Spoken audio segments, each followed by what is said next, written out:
Good morning everyone. Welcome back to our online class again. In the last class we have discussed about the distribution of water bodies कि हमारे यहाँ पानी कहाँ कितना available है। जैसे हमने पढ़ा था वाटर स्केर्सिटी कि वाटर स्केर्सिटी क्यों है, जबकि हमारे पास पानी तो बहुत है। Nearly about 2/3 part of the earth is covered by water, की लगभग 2/3 हिस्सा पानी से कवर है हमारा अर्थ का, फिर भी वाटर स्केर्सिटी क्यों। फिर हमने देखा कि 97.2 is already inside the oceans and seas, की समुद्रों में है 97 पॉइंट के आसपास। Then after 2% in the ice sheets, 2% हमारे पास ice sheets, less than 1% remained for us. केवल हमारे पास जितना टोटल पानी अवेलेबल है उसका केवल 1% से भी कम हिस्सा बचता है। That's why water scarcity is there, इसलिए हमारे पास पानी की कमी रह जाती है। साफ पानी की कमी है, पानी की कमी नहीं है, साफ पानी की कमी है जो यूज किया जा सके, क्योंकि साल्टी कंटेंट है। हमने देखा था जो ओशियंस का वाटर है वो साल्टी है, नमकीन है, इसलिए हमें we are suppose to use it carefully. अब हमारे पास हमने देखा ओशियनिक मूवमेंट की, ओशियंस में हमेशा लगता है स्टिल, वाटर स्टिल की, उसमें कोई मूवमेंट नहीं है, लेकिन it's in the running condition. जैसे हमारे पास रिवर्स में पानी चलता है वैसे ही वहां भी मूवमेंट है पानी में। क्यों? हमने देखा था ऑल ओशियंस आर इंटरकनेक्टेड, सारे ओशियन से इंटरकनेक्ट हैं। अब एक जगह लेवल बढ़ेगा दूसरी जगह पानी शिफ्ट होता चला जाएगा, और पूरे वर्ल्ड में कहीं ना कहीं किसी न किसी कारण, जहाँ गर्मी होगी तो आइस शीट्स पे मिलेंगी, उससे पानी आएगा, नहीं तो बारिश हो रही होगी तो उससे क्या है, पानी का मूवमेंट होता रहता है। अब ओशियनिक करंट को हमने, ओशियनिक मूवमेंट को हमने अलग अलग भागों में पढ़ा, अलग अलग भागों में डिवाइड किया। उसमें 3 था, waves, tides and oceanic current. Today we are going to discuss about the first one, waves. अब वेव्स हैं क्या? The alternative rise and fall in the water level is called waves. समुद्र में के आसपास आप जा रहे हो, वहां बैठे हैं सी शोर के आसपास, आप देखोगे अगर आपके पास कोई प्लास्टिक की बॉल है, you are just playing there, आप वहां खेल रहे थे, and the ball went inside the water, पानी के अंदर चली गई। After some time you observe that the ball is slightly come towards you, कि धीरे धीरे वो बॉल आपकी साइड आ रही है। क्यों? उन वेव्स से, वो लहरें के अल्टरनेटिव राइज एंड फॉल की, धीरे धीरे जब वो आपके पास लहरें आती है उसके साथ साथ वो बॉल वापस आ गई। तो ये क्या था? अल्टरनेटिव, बार बार पानी का ऊपर नीचे होना, ये क्या है? वेव्स, लहरें हैं समुद्र में। अब इसमें ये वेव्स कई बार तो बहुत धीरे धीरे होती हैं, लेकिन कई बार जब स्टॉर्म, तूफान, तेज हवाएं चलती हैं because of the speed of the wind, और या फिर हमारे पास वाटर बॉडी जिनके नीचे अर्थक्वेक आ जाए, या फिर हमारे पास कोई वोल्केनिक इरप्शन हो जाए, वोल्केनिक इरप्शन हो जाए, तो क्या है, अचानक से पानी का लेवल बढ़ जाता है, it converted into large waves called tsunami. ये सुनामी बन जाती है, बड़ी लहरें। कई बार तक इनकी जो हाइट है वो 15 मीटर तक होती है। एवरेज हाइट की अगर बात करें तो सुनामी लगभग 15 मीटर तक।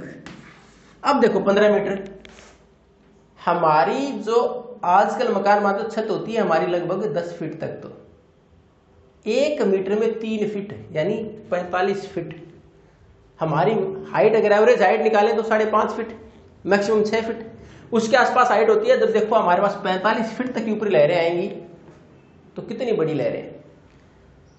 अब हमारे पास जब इसी प्रकार का एक एग्जांपल हमारे साथ हुआ 2004 में, 26 दिसंबर 2004 को हमारे इंडियन ओशियन, भारतीय उपमहाद्वीप के अंदर एक tsunami I, which was the result of an earthquake. किसकी वजह से आई थी? अर्थक्वेक की वजह से आई थी। जो समुद्र के नीचे लहर थी उसमें सुमात्रा, ये इंडोनेशिया का एक आइलैंड है, ये द्वीप समूह है। इसके वेस्टर्न साइड में, इसके वेस्टर्न पार्ट में अचानक से एक अर्थक्वेक आया, जहां उसका एपिसेंटर था महत्वपूर्ण, और उस अर्थक्वेक की वजह से ये हमारे यहां उस टाइम पर जो सुनामी आई उसकी जो लहरें उठी उसकी हाइट कितनी? 150 मीटर, लगभग 450 फीट। तो आप अंदाजा लगा सकते हो हाउ डिस्ट्रक्टिव दीज वर, कि उस टाइम पर कितना विनाश हुआ होगा। इतनी ऊपर लेवल तक पानी का आना हमारे समुद्र के सतह से ऊपर। हमारी बिल्डिंग्स हैं 3 फ्लोर, 4 फ्लोर, 5 स्टोरी बिल्डिंग है। अगर 5 स्टोरी तक भी बिल्डिंग, 5 मंजिला, 10 मंजिला इमारतें भी है तो कितनी? 50, 60, 70, 80 फीट तक, लेकिन ये 450 फीट तक की ऊपर की लहरें उठी। अब उसके बाद स्पीड देखिए इसकी, कि जैसे हमारे यहां उस टाइम पर जब आई तो इनकी स्पीड है वो लगभग 700 से 800 किलोमीटर प्रति घंटा।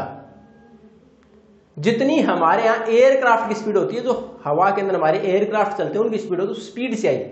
तो उस स्पीड के साथ जो ऊंची लहरें, तो काफी नुकसान किया इन्होंने।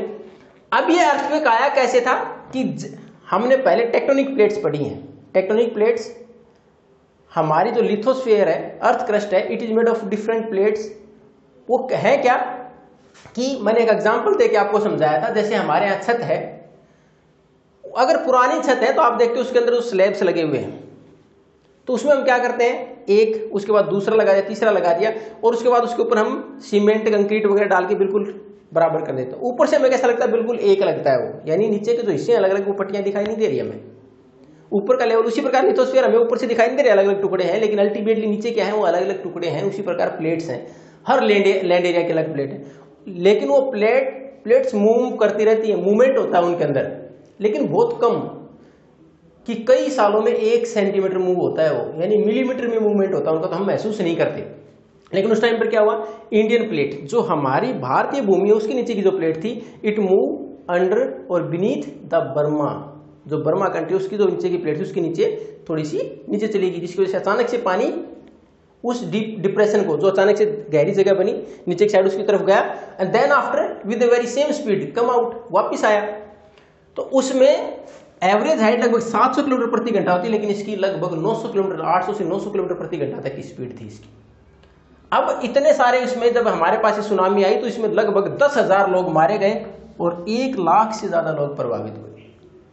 अब इसका रिजल्ट क्या था, क्यों हुआ ऐसा, कि एक तो इसकी इंटेंसिटी तो ज्यादा थी, यानी बहुत तेज गति से आई और बहुत बड़ी लहरें थी।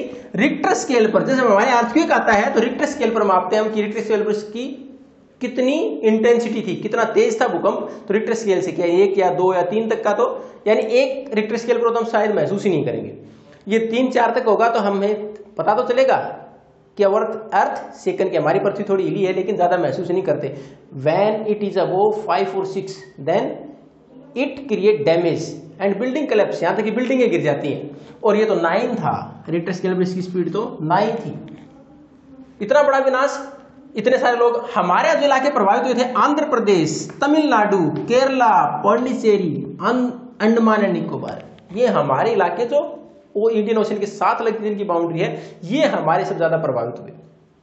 नुकसान का सबसे बड़ा कारण क्या बना, नुकसान का कारण ये था कि हमारे यहाँ we can't predict earthquakes, earthquake तो हम प्रेडिक्ट नहीं कर सकते, हम पहले ये नहीं बता सकते कि अब अर्थक्वेक आ जाएगा। दूसरा, पैसिफिक ओशियन में एक फैसिलिटी है, पैसिफिक ओशियन प्रशांत महासागर में, कि वहां सुनामी का लगभग 3 से 4 घंटे पहले वार्निंग दे दी जाती है, यानी अंदाजा हो जाता है कि शायद सुनामी जैसी हालात बन रहे हैं, तो वार्निंग सिस्टम है वहां। A technology is developed there, Pacific ocean में वहां टेक्नोलॉजी ऑलरेडी डेवलप की जा सके, सुनामी की वार्निंग दे दी जाती है। हमारा कोई वार्निंग सिस्टम नहीं था, क्योंकि यहाँ अर्थक्वेक कम आते हैं, सिस्मिक वेव का मूवमेंट है वो कम होता है हमारे इंडियन ओशन के नीचे, इसलिए हमने इसके लिए ऐसी कोई वार्निंग सिस्टम डेवलप नहीं हुआ था। तो पहला तो कोई वार्निंग सिस्टम तो था ही नहीं, जैसा कि पैसिफिक ओशियन में है। नॉट ए प्रॉपर मॉनिटरिंग, नहीं, हमारे यहाँ जितने भी डिपार्टमेंट है, डिजास्टर मैनेजमेंट का जो काम है, वो सारे क्या करते हैं कि उसकी कोई प्रॉपर मॉनिटरिंग भी नहीं हो रही थी, जिससे कि ये अंदाजा लगाएं कि ऐसा कुछ हो सकता है। उसके साथ साथ not proper awareness in the people who were residing around that area, उस एरिया के आसपास रहने वाले लोगों में इतनी जागरूकता भी नहीं थी किस प्रकार की घटनाएं, किस प्रकार से कितना विनाश हो सकता है। Even when the water recede, जब पानी कम हुआ अचानक से नीचे की साइड गया, तो लोग तो उसको दे वर जस्ट कंसिडर्ड मिरेकल की, देखो कितना बड़ा अजूबा, आश्चर्य होगा, लोग देखने के लिए पहुंच गए। जब वैसे ही वो वापस आई तो अपने साथ ही ले गई सबको।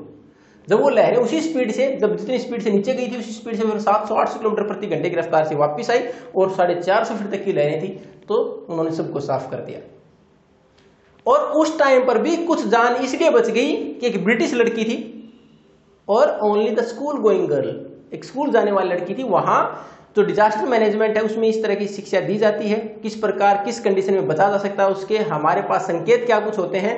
तो उसने जो पानी का मूवमेंट था उससे थोड़ा सा जान लिया कि हाँ कोई न कोई बड़ी घटना होने वाली, तो उसने उन लोगों को समझाया कि यहाँ इस प्रकार कुछ हो सकता है, तो आप यहाँ से दूर चले जाएं। तो जिन लोगों ने उनकी बात मान ली तो वो बच गए, इस वजह से थोड़ा सा नुकसान कम हुआ। लेकिन हमारे ऐसी कोई व्यवस्था नहीं है, ना तो प्रॉपर मॉनिटरिंग की व्यवस्था है, ना वार्निंग की व्यवस्था थी, वार्निंग सिस्टम हमारे पास इतना अच्छा नहीं है, नहीं लोगों में इतनी अवेयरनेस है।